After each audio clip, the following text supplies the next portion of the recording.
It's time for Cutting Edge Consciousness with Freeman Michaels and Barnet Bain. Thought-provoking discussions and bold ideas from the edge of possibility.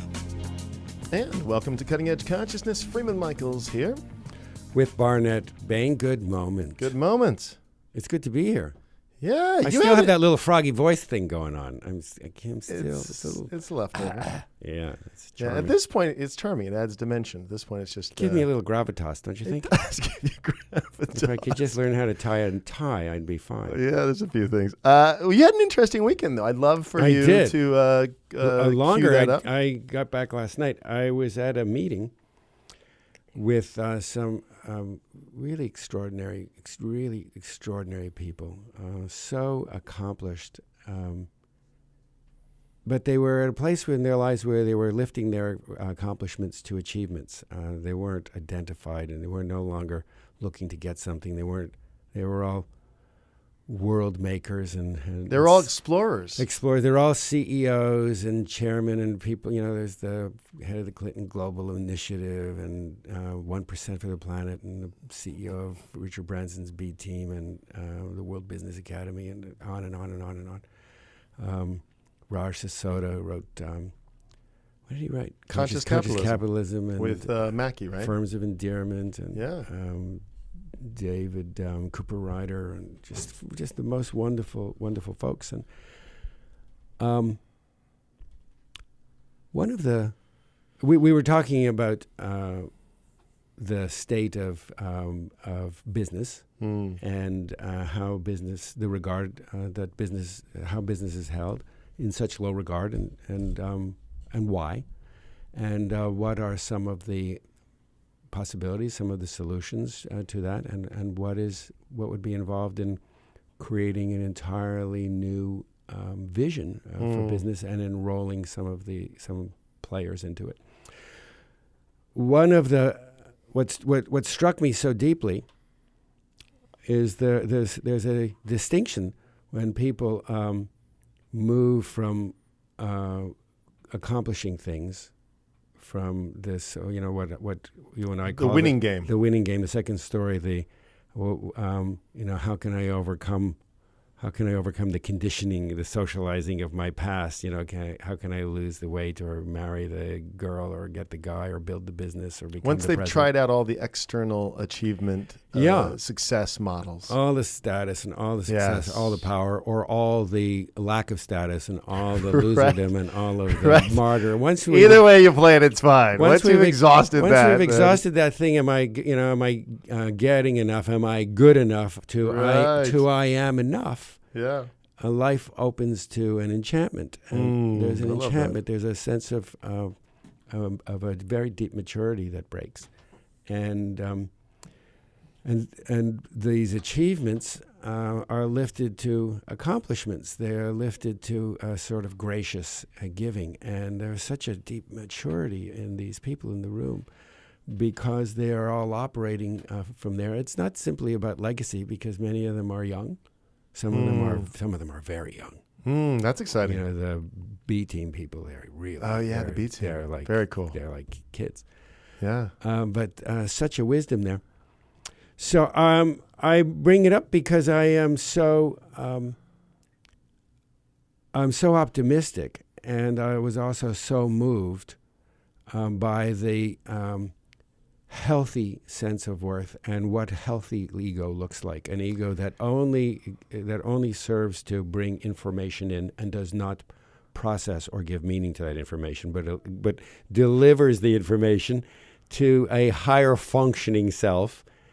And I saw what it can look like to be in a high functioning group of movers and shakers who have a experience and who demonstrate their own worth from this third story giving place. So that's a beautiful piece of I think what today's conversation is going to be about. What does healthy ego look like? And the other thing that I'd like to kind of cue up is the degree to which the folks in the room were okay with not knowing. Were okay, or they weren't, because I know that in you the way they you were reflect, till they weren't. Yeah, but there's a kind fortunately, of that I saw why I was in the room. That was allowed me to So I'd like to talk about that in the third segment. We will. If we can. Yeah. But I'd like to invite our guest in because I want to talk about being secure inside of insecurity, where there's this insecurity that's part of the experience, but we know that. And there's, because I think what our guest is going to bring is some very real practical ways to be more secure inside of the natural insecurities of being in the planet and being human and so forth and so on. So who do we got? Well, I'm milking it out so that all of you who are in your cars and are driving to the office, I don't want to make you late, but I do like to play with you and toy with you. So he doesn't get out much, this guy. We have Tara Brach with us today, and Tara is a clinical psychologist and a popular teacher of mindfulness. She's the author of Radical Acceptance as well as True Refuge. And a very, very dear friend of some very, very dear friends. And I am personally very grateful to finally meet you, albeit on the radio. Well, welcome. Thank you, Barnett. Thank you, Freeman. I'm totally delighted to be with you guys, too. So Barnett was sort of pointing to, we're at an interesting moment collectively, and lots of us individually, where the way we've done things isn't working, and there's a level of insecurity sort of buzzing around. We're less sure, again, individually and collectively, which presents at one moment sort of terror, but also maybe exhilaration, possibly, and the in business specifically, the mindfulness as a possible way to navigate these murky waters is clearly in the conversation. So, such an appropriate time to have you on the show, given this backdrop. It's interesting, as you were talking, I was thinking of William James. He described the first word in every religion is help. And it's like all the world religions come out of this basic sense of our insecurity, that we all intuit and know that we're going to die and that we can't control anything. And so it's almost like, in an evolutionary way, how do we respond to that insecurity that determines whether there's creativity and spontaneity or we get rigid? The creativity and spontaneity, that's such a seasoned response to life. It doesn't necessarily have to be seasoned, but it is so because we're not socialized in environments where it's modeled.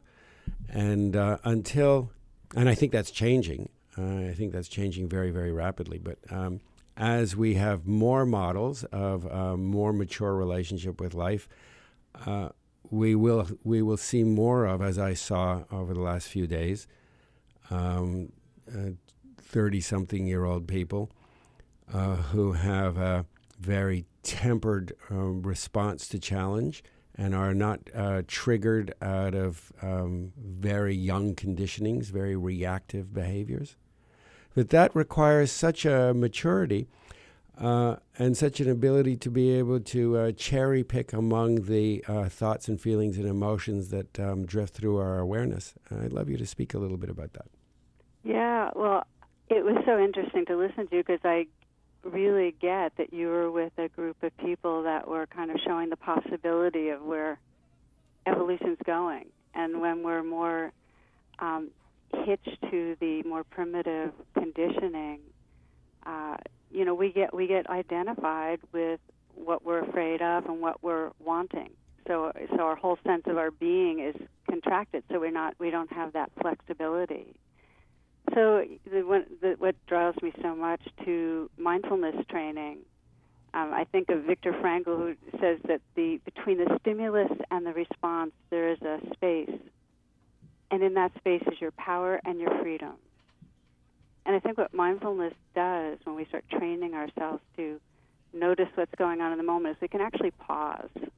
And instead of getting hitched to the old conditioning, in that pause there's a kind of waking up, a softening, and opening where there really is more choice. So I'm listening. When I hear you, you're describing 30 people who actually are in that space where there's more freedom to operate from a larger sense of being, a sense of being where kind of a more universal intelligence and compassion can flow through, where they're not hitched. Yeah, and going back to what you said earlier, the creativity and the spontaneity, because in the gap, in the space, as Viktor Frankl put it, where we have the freedom to choose our response, the responses, there's responses that must be new, because this is the road that's not been traveled. What we did yesterday isn't going to be sufficient for tomorrow. We know that. I mean, what I think the room illustrated was, here is a collection of folks who are up to the challenges that we presently face. Lots of people aren't. They're hunkering down. It's okay. It's developmental. But what is required, I think of all of us, even the folks who are hunkering down, are going to have to grow up, I think, spiritually, to be able to relate to uncertainty in a different way versus tracking back to, these kind of rigid ways of handling, challenges and so forth. But what you said, creativity and spontaneity, the ability to come up with something on the fly as a choice, because the choices that come from the menu, if you will, of our lives isn't going to work going forward. Exactly. I mean, you can think of it in terms of neuropathways, and we've got, I sometimes call the, old patterning we have as false refuges. It's like we're grasping onto things that give us a temporary sense of relief or pleasure or safety, but they don't really work. And we've grooved those neuropathways really well. And the trick is, there's some place in us that knows it's not working, we're not at home in a bigger way, and that we need something different. And it's by pausing and deepening attention that we can actually start, in a creative way, developing the neural pathways or the tracks that actually enable us to fulfill our potential. So exactly what you're saying, the old stuff doesn't work, but how do you break the patterning is the big question. How do you snap, in your language, the trance? Yeah, and exactly. A lot of the trance is an unworthiness trance. It's a I'm not good enough, I'm not up to the challenge story. That's such a small story that, again, at least personally, I got to evolve through That's this. probably the core set of beliefs and feelings, the old neuropathways, the old response that keeps us trapped is this chronic sense that we're falling short or that we're not enough. The other day somebody showed me a cartoon with a dog on a psychiatrist's couch, and it said, it's always good dog this and good dog that.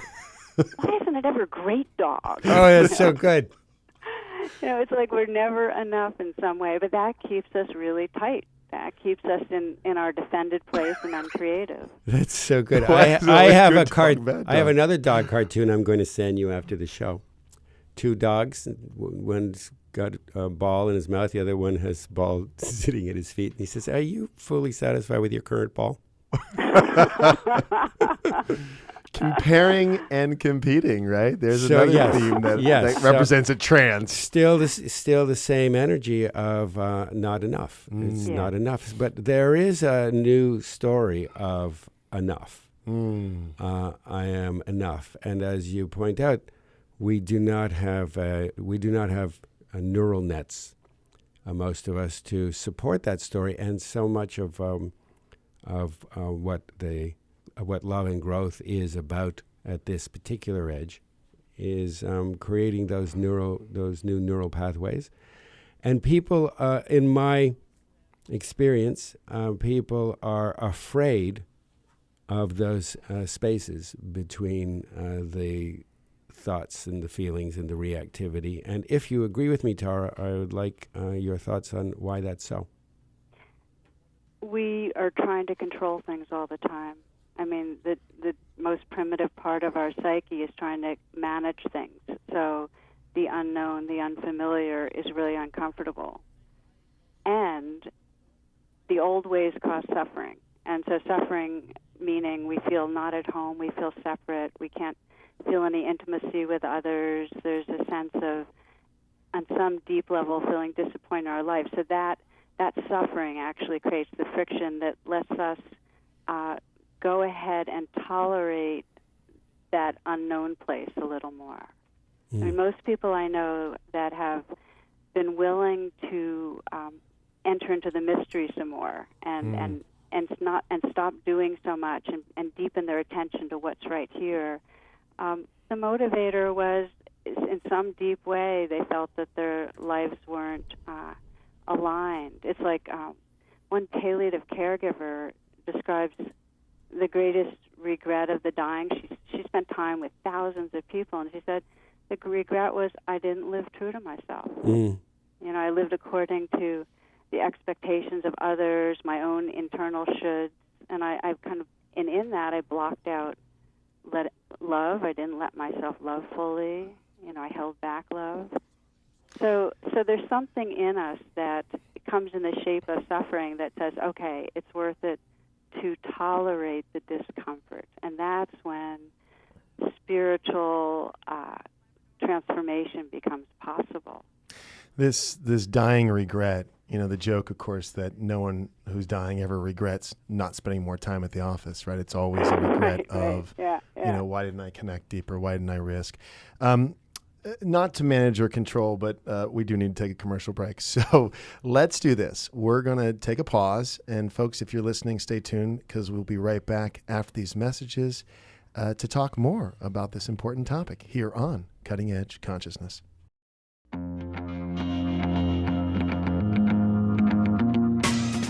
Welcome back to Cutting Edge Consciousness, thought-provoking discussions and bold ideas from the edge of possibility.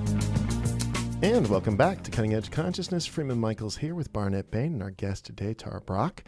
Barnet, before we went to break, you were in the middle of a thought? I was. I mean, it's something that you said before, Tara, about suffering, and it's not a direct follow-on, but it is it's a follow-on and one step to the side. So there is this sort of infatuation with suffering and with struggle that we have, and I've looked at it very closely and continue to look at it closely in my own life, and I am aware that I hold it as a path to the discovery of what really matters to me. And even as I say that, I understand that much of that is habitual at this point, and yet it's still... It's not the only path, but it's not the only path, but I sure have a lot that's most malleolated as a neural pathway. I have a lot of neural geography devoted to that.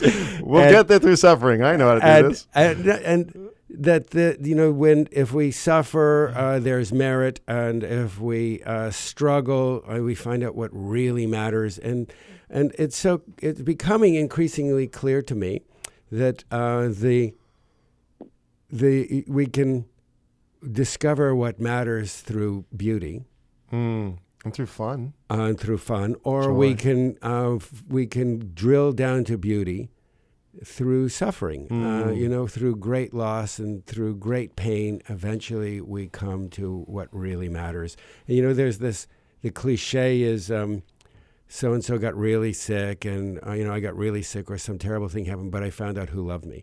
Or I found out what really matters in life. Or as you said... This is the breakdown precedes breakthrough motto. Yes, exactly. And it does sometimes. I mean, a lot of awakenings are rude awenings. It always does. That's not the point. I mean, battlefield poets we've talked about. It always does. And it doesn't... We can also love and grow through creating deeper relationships, more intimate relationships with what is beautiful and good and true. That's worth exploring. As opposed to the horsewhipping model of underneath that, I will find a sense of what matters and what is beautiful and good and true. Do you have anything to add to that? Well, I'm glad that you're naming it, because I think of it as when we really deepen contact with truth, we wake up, and truth includes both the truth of suffering, that we leave home, and there's an understanding that our sickness is homesickness. There's the pain of separation, and if we really allow ourselves to open to that, we find our way to loving. And part of truth is this mystery and beauty and wonder of this universe, and by opening to that, we come home to what matters. So because we have, in an evolutionary way, a negativity bias, we tend to latch on to the sense that around the corner something bad's going to happen, and we'll remember, one bad experience with dogs rather than 2,000 good experiences with dogs. It's just part of our makeup. It's really important, I think, in training our attention to, on purpose, linger and savor beauty. Mm-hmm. That is part of what helps to cultivate those new, more creative, more wholesome neural pathways too. So it's a both end. Mm-hmm. It's just an openness. In a way, it's an openness to the 10,000 joys and the 10,000 sorrows. Completely, all of it. We had Rinpoche on last week. I'm just having a brain.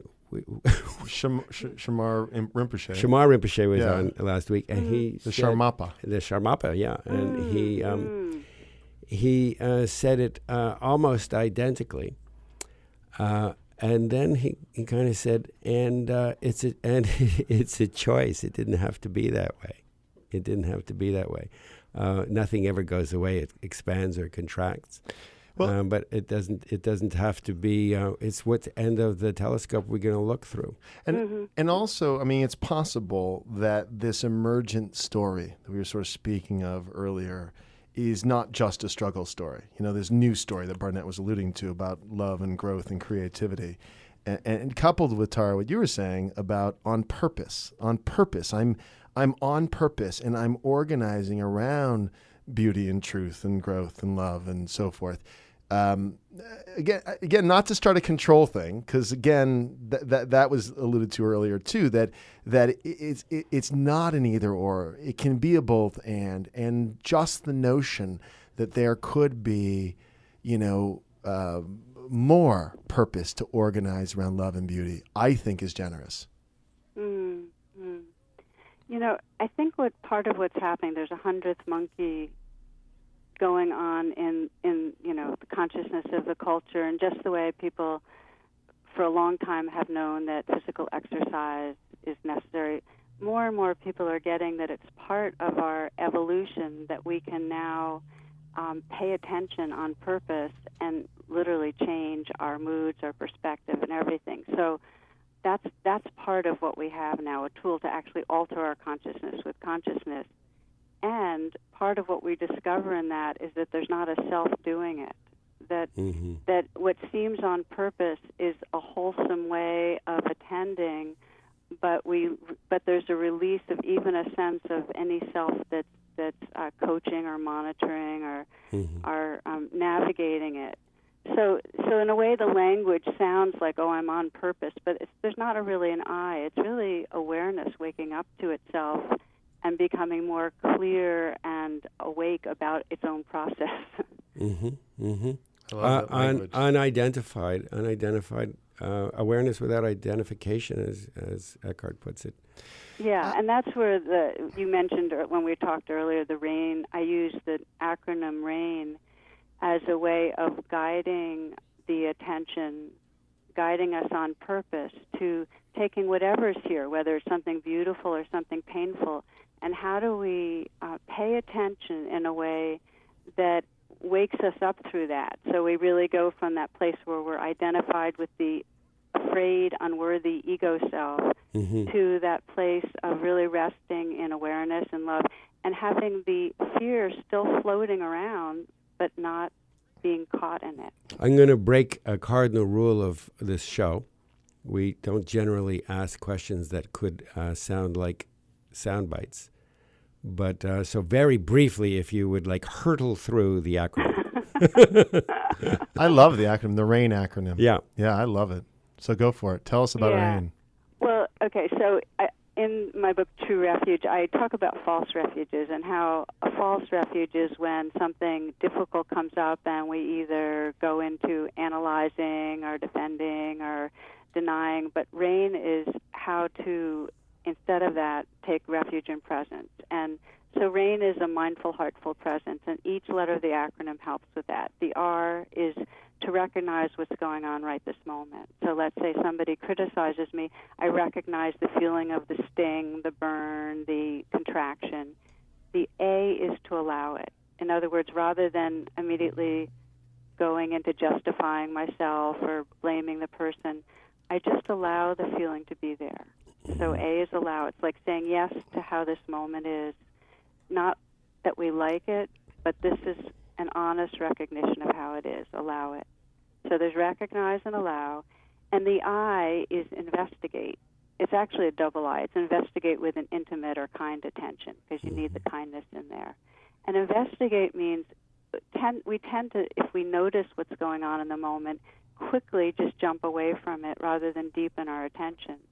So we investigate, and the investigation's embodied. In other words, it's not, well, my mother said this to me when I was 4 years old, and that made me then blame all women that look, it's not that. It's feel in the body where it is. What does it feel like? What does that place in me feel like it's wanting or needing or wanting to express? So but it's through the body. And with a gentleness. I'll sometimes put my hand on my heart while I'm doing it. Very, tender kind of touch, and sometimes you even whisper the word, "It's okay, sweetheart," or whatever it is. That it's as if a parent would offer a child this very, very safe presence so that what's there can unfold itself. When you recognize and allow and investigate with kindness, that creates the quality of presence that actually undoes the identification. So we get to the N of RAIN, which is not identified. So I'm no longer identified as the ego self that's just been criticized. I've woken up or unfolded back into the awareness that's aware of the different currents that are going on, but free, because I'm resting in a much larger space of presence. That's such a beautiful tool. It's so valuable. Lots of people come on with tools, and I don't rate them as high as that. That's a very, very, very valuable tool. It's like you're a German Olympic judge. I just want to say that Michelle McDonald, who's a Vipassana teacher, about 20 years ago came up with this acronym, and then a number of us have tweaked it and played with it in different ways over the years so that it's actually a very powerful and easy to remember way to come back into a very free kind of presence. Go ahead. We all have very different relationships, very personalized relationships with the acronym. The somatic piece is one that I continue to remind myself. It's very easy for me to forget to be in my body and to remember that I am an incarnated being. I can dwell in thought forms, but to get to that piece where I am feeling in my body my own aliveness as an expressed however it's coming through as an emotion or as a tightening or whatever is going on inside of that acronym. That is a place where that I usually leave off the table. Well, and so having been witness to your process for the last 4 years, Barnet, what I think that Tara was saying, which you're expressing right now in what you've been doing, is deepening the awareness. Yes. Is that it's such a theme from this show, whether it's the wives show and we're talking about where we pull out of intimacy, intimacy in terms of connection, where it's just like I personally top out. It's like too much. I'm feeling too vulnerable. It's feeling too much. I don't know what to do with this. And so the discipline or the practice of recognizing in the RAIN acronym, recognizing I'm doing that, getting interested or curious about it in a compassionate way, and then moving into this deepening very consciously, very deliberately, to where we're relating to our fears, but we're not identified with them. We're aware that they're there. It's okay. It's part of our experience. We can even know some history. It's okay. But that is not, that does not define us, because we are committed, Tara, as you said, to an awareness that is waking up to itself. That language in particular is just fantastic. Did I sort of sum that up okay? beautifully, Freeman, because the transformation, the shift in identity can only happen when we shift from conceptual into this embodied aliveness. Otherwise, that sense of and the defining of a self is what really keeps framing us. And one of the tools that I use a lot in being able to come back again and again, right, into where it's vulnerable and difficult is, I'll be caught in a belief or a thought, and I'll say to myself the words, real but not true. Yeah. And I got that phrase great. from Sokni Rinpoche. It's incredibly powerful because the belief feels real, and the emotions are, real. They're there, but they're not true. They're not the truth of reality itself. And so if I can say real but not true to the belief and challenge it in that way, and then really with interest, and I like that you use the word curiosity, like really get curious. So what's actually going on in my body right now, and have the felt sense of what's underneath the belief. That's when the identity starts dissolving. That is so great. What comes to mind also is layers of truth. True but not the only truth. I love what you just said, real but not true, not the definitive truth of who I am, just an aspect of my experience. One of the things we've talked about on this show is something like dimensionalizing, like I can hold more and more paradox. I can hold more and more dimension. There's only the body can hold that, though. Yes. It's not a thought form. Well, okay, so that's interesting because I don't know. I hear you, and yet I recognize that even in my own... Look, we're going to go back to the very beginning of the show. Secure with a certain level of insecurity. In other words, it's like of uncertainty. And clear in the middle of what could be very confusing and disorganizing, right? More than one thread of possibility going on at the same time can be very disorganizing, in which case my tendency would be to track back to what's known and hunker down and define things. And what we're talking about from the very get-go is being able to be on the edge of an uncertainty with a level of security that I can handle this, whether it's mental or I agree with you, ultimately it's going to be somatic. Can my body handle it? Because that's where we really get a kind of truth reflected that's more reliable than the truth that comes from our head. So the deal is that in order to, in psychology they call it affect tolerance. In order to be able to handle it, there has to be a safe enough feeling. And the only thing that allows us to feel safe enough to have that penetrating and honesty of full embodied presence is if we have some taste of love. I have found over and over again in working with myself and other people that if there's even a little bit of a gesture of kindness, and that could be you can remember somebody that you feel connected with, or if there's more of a religious deity, or that, like the Dalai Lama once said to one guy that was fearful, he was asking him for a meditation, and the Dalai Lama's response was, just imagine you're being held in the heart of the Buddha.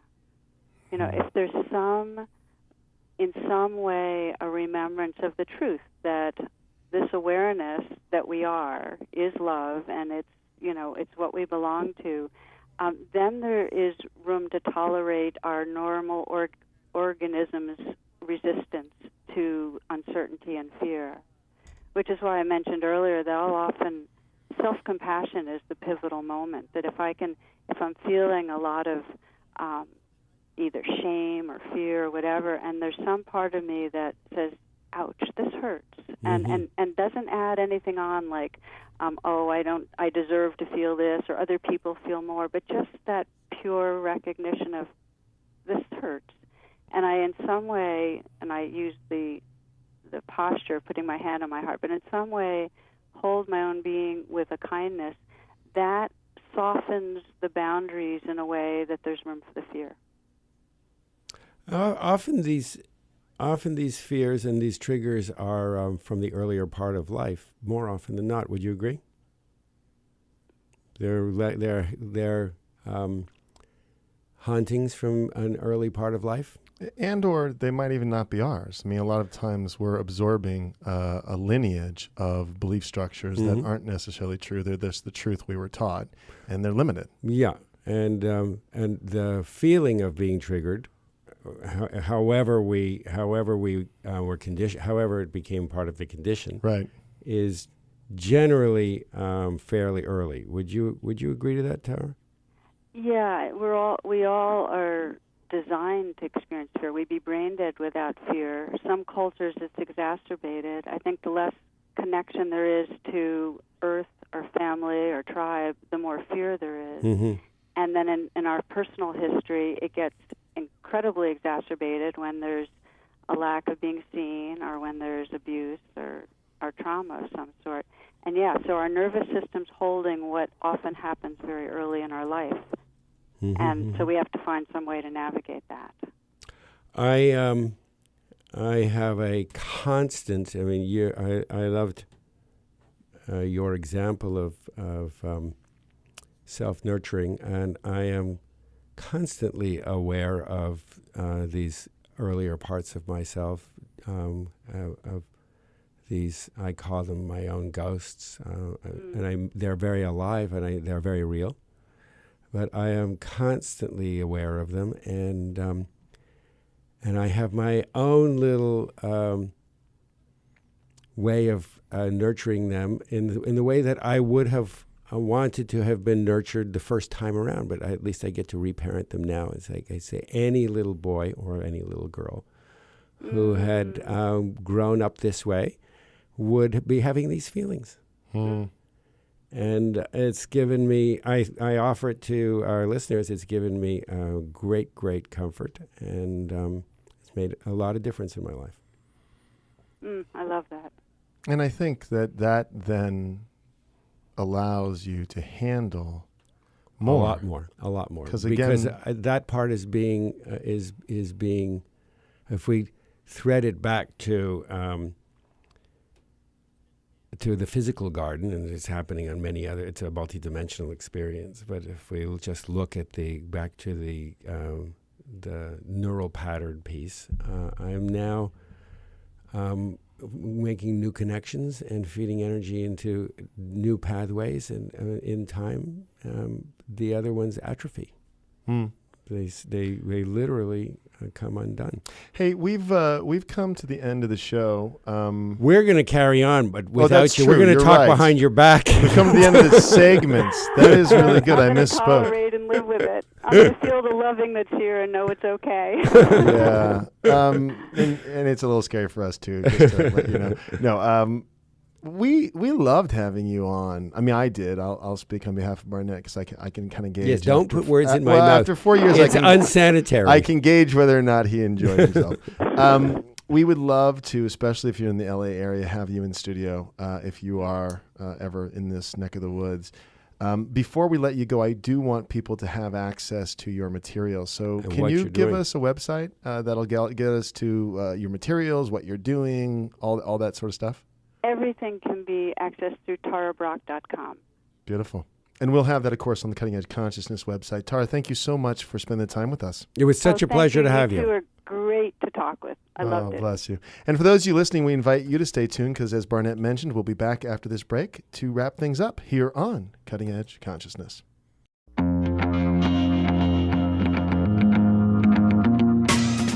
Welcome back to Cutting Edge Consciousness, thought-provoking discussions and bold ideas from the edge of possibility. Hello there. We are back here on Cutting Edge Consciousness. I got a whole energy hit from that, and I'm feeling aliveness and invigorated. That was wonderful. There are so few things as satisfying as a soulful conversation. Yeah. And when it's two ways, it's thrilling because it's really three ways. There's always the mystery in between. But when it's three ways, which would make it four ways. Which would make it. We're doing math there. Yeah, it's pretty soon I have to take my shoes off to count. It's exponential. I mean, it's very, very exciting, and these things change us. They fundamentally change us. They don't just change us not being allegorical or metaphorical. These rich conversations change us in ways that you are different forever. I love the idea of mindfulness sort of defined as paying attention on purpose. And the purpose is my awareness waking up to itself, that there is something very natural that wants to emerge in me and through me, that I'm becoming respectful of, that I'm organizing towards. Again, we've so often gotten to a deeper sense of who we are through a kind of breakdown, a very painful kind of deconstruction of our world as we've held it. But for me, and I know for you because you said it, is that I'm looking at ways to pay attention on purpose, not just to the painful parts, though that's clearly part of the process, which is fine, but to the joyful moments, to the to the love, to the spontaneity, to the gooey good stuff, because there's a tremendous unfolding of a kind of enlightenment in those kinds of experiences. So that's rich soil for me. That's fertile ground. It is fertile ground. Fertile ground is mysterious. Yeah. Because we don't know what's in fertile ground. You don't know what's, you look at it and it's just, with some attention and some care, things begin to push up through the fertile ground. So fertile ground is very mysterious. Love is the gooey good stuff. A certain expression of love is the gooey good stuff. But I have been giving some contemplation to love. We can know certain expressions of love, and we can talk about. See, it happens every time. We can talk about. We talk about oneness, or we talk about duality. I love to refer to it in terms of enchantment. Any system that is fed energy grows, and systems that that prevail are those that are able to transcend and include previous systems. Otherwise, you feed them energy, but you can become lost in a delusion. But a system that is going to take precedence over the conditions of our life is one that is able to include everything else. Well, that's the nature of evolving, is that we're not skipping any steps. I mean, this is where a lot of folks who want to jump to enlightenment at the discrediting or the resistance of other aspects of their experience are skipping something vital. They'll skip something vital, or they'll talk about the negativity and the and what is expansive and what is constrictive is are equal. There isn't any logic to that, because there is some awareness that is able to hold. So and I call it love, because that's simply a choice. It's not an ultimate awareness. I'm not representing it as that, but love is big enough to handle darkness and fear, but fear is not big enough to handle love. Yeah. So this idea that these dual states, they exist inside of something that is developmental, and the mindfulness begins to open us to this mysterious ground, which is an unfortunate metaphor, to some experience of something dimensionally that is at this point beyond our perception and conception, and yet we are beginning to have a relationship with it. Something that can hold duality, that awareness. And so mindfulness is a course heading. Love it. It empowers us to lift beyond the Punch and Judy show. Well, and what we said earlier, which is the deepening our attention. So that's a critical part of mindfulness, is not just, it's not just paying attention, it's how we pay attention. And that even the paying attention, and we know this with mindfulness practices, having done some mindfulness practices over the course of years myself, that it deepens. But one of the misnomers, and I think this is typical of people who I want to start meditating. Oh, I'm not good at it, right? Because the illusion is that a long-term meditator doesn't have a thought barrages. No, of course you do. But the relationship with the thought barrages is not as dramatic. It's not that big of a deal. And there's a deepening of attention. So it's like, it's not a process that you conquer or master. It's something it's that... not an outcome driven. It's not outcome driven. I'm making this mindfulness movie about mindfulness. I know a little about that. You do know a little bit, yeah. I've been paying attention deeply, Barnet. And so I'm at a stage now that I have notes and input from the distribution people, and so they want this child who's experiencing mindfulness. They want his life to, in 4 days, they want his life to look different because they have these models of how drama works. Oh, right. They want the triumph at the end. This is supposed to be the cure, and he will live happily ever after. Oh, wow. So it's been a challenge to me, and an opportunity to look at how I am personally calibrated myself. Everything is. I take everything personally. So everything is an expression. As the poet said, we don't see the world as it is; we see it as we are. So I am aware of my own clutter around there. Yes, well put. And that's enough said on that. Just to point out that we have agendas attached. We can have agendas attached to even our mindfulness practice. And let's make a mindfulness movie that has a happy ending. Exactly. Whereas let's make a mindfulness movie that in its own right illustrates a response, not the only response, not even necessarily the best response, just a response. For those of you who don't know what we're talking about, a more empowered response. A more empowered response, thank you. This is the movie based on the book by Eckhart Tolle, Milton's Secret, which Barnet is working on. So for those of you who don't know, that is there.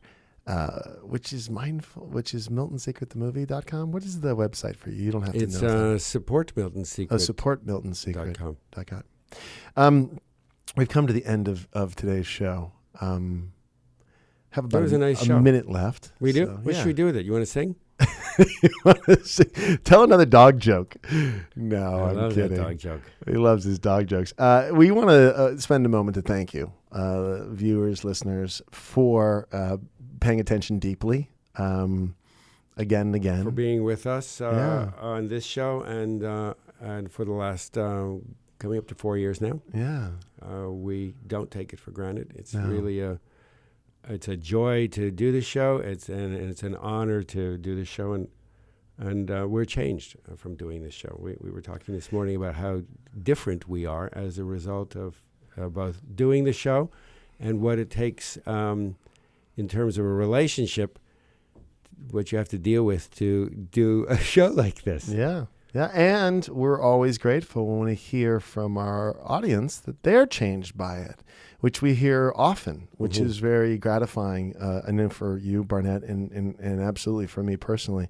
So stay in touch with us, comments, join us on Facebook, and stay part of this community because it is growing, and we're enjoying having you along for the ride. Write to us if there's anybody you want to hear, if there are any topics you want to hear discussed. We would love to hear from you. And keep coming back to Cutting Edge Consciousness.